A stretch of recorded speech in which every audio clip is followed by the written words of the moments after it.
So it turns out reading aloud is hard when the book is a combination of the academic and the accessible. Those two aren't always mutually exclusive, but sometimes they are. And so I am going to just be taking it. We're going to read as long as I can each day before I start to lose my way. And I think that'll also be good because this is an intense book. It is not long, it's short, but it is intense. And so this way we have some time to think between each installment. So here we go. Chapter 1, we can't get there from here. Oh, sorry, still not chapter 1. This is the introduction. We can't get there from here.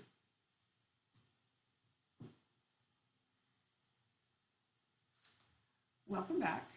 Today I'm going to read the introduction for White Fragility by Robin DiAngelo. It's titled, We Can't Get There From Here. She begins with a scenario in italics. I'm going to tell you the story. I am a white woman. I am standing beside a black woman. We are facing a group of white people seated in front of us. We are in their workplace and have been hired by their employer to lead them in a dialogue about race. The room is filled with tension and charged with hostility. I have just presented a definition of racism that includes the acknowledgement that whites hold social and institutional power over people of color. A white man is pounding his fist on the table. As he pounds, he yells, "A white person can't get a job anymore." I look around the room and see 40 employees, 38 of whom are white. Why is this white man so angry? Why is he being so careless about the impact of his anger? Why doesn't he notice the effect this outburst is having on the few people of color in the room? Why are all the other white people either sitting in silent agreement with him or tuning out? I have, after all, only articulated a definition of racism. Now we begin. White people in North America live in a society that is deeply separate and unequal by race, and white people are the beneficiaries of that separation and inequality. As a result, we are insulated from racial stress, at the same time that we come to feel entitled to and deserving of our advantage. Given how seldom we experience racial discomfort in a society we dominate, we haven't had to build our racial stamina. Socialized into a deeply internalized sense of superiority that we either are unaware of or can never admit to ourselves, we become highly fragile in conversations about race. We consider a challenge to our racial worldviews as a challenge to our very identities as good, moral people. Thus, we perceive any attempt to connect us to the system of racism as an unsettling and unfair moral offense.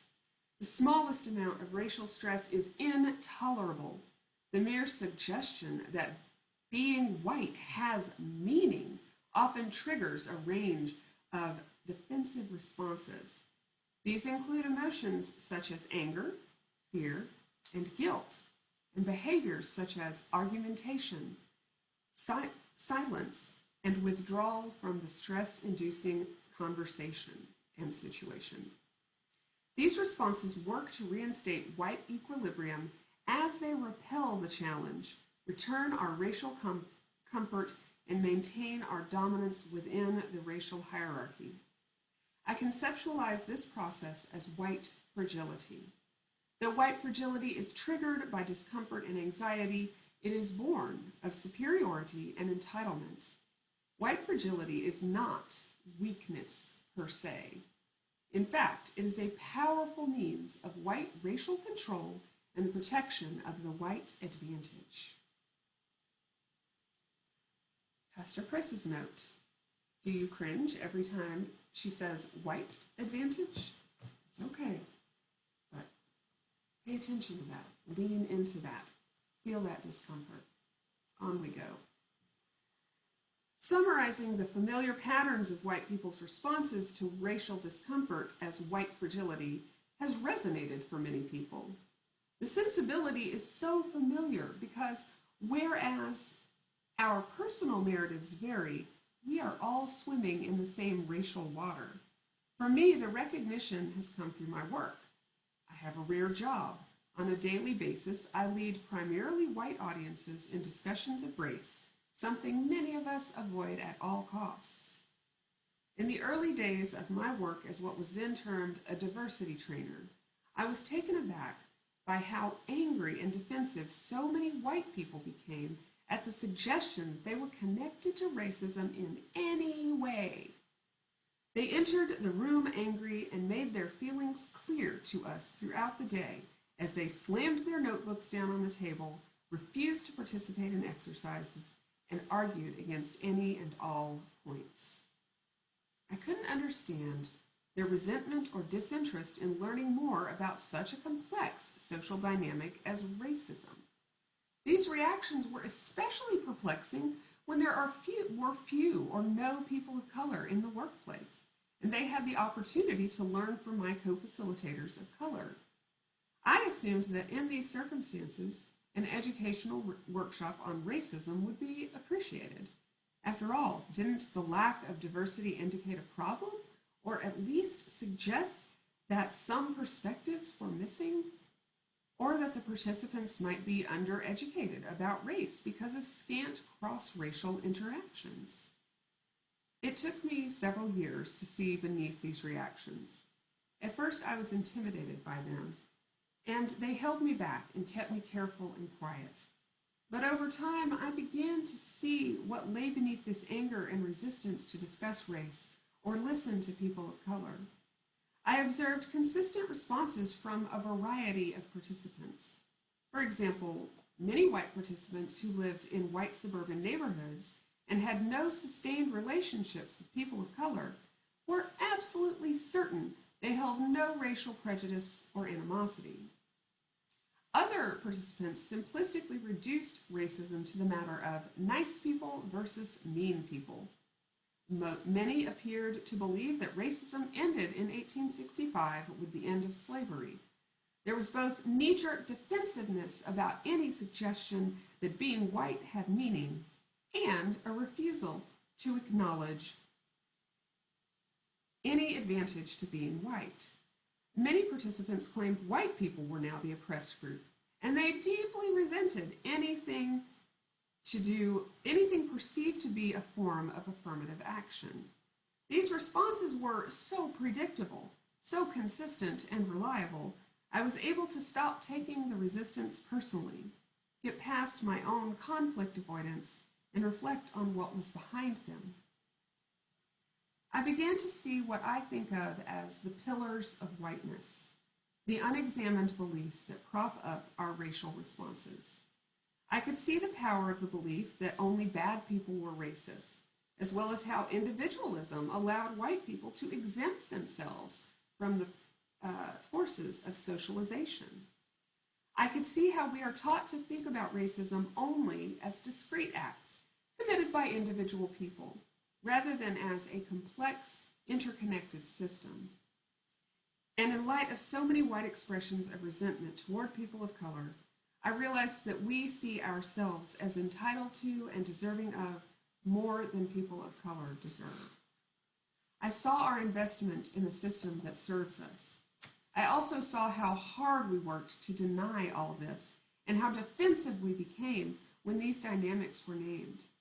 In turn, I saw how our defensiveness maintained the racial status quo. Personal reflections on my own racism, a more critical view of media and other aspects of culture, and exposure to the perspectives of many brilliant and patient mentors of color all helped me see how these pillars of racism worked.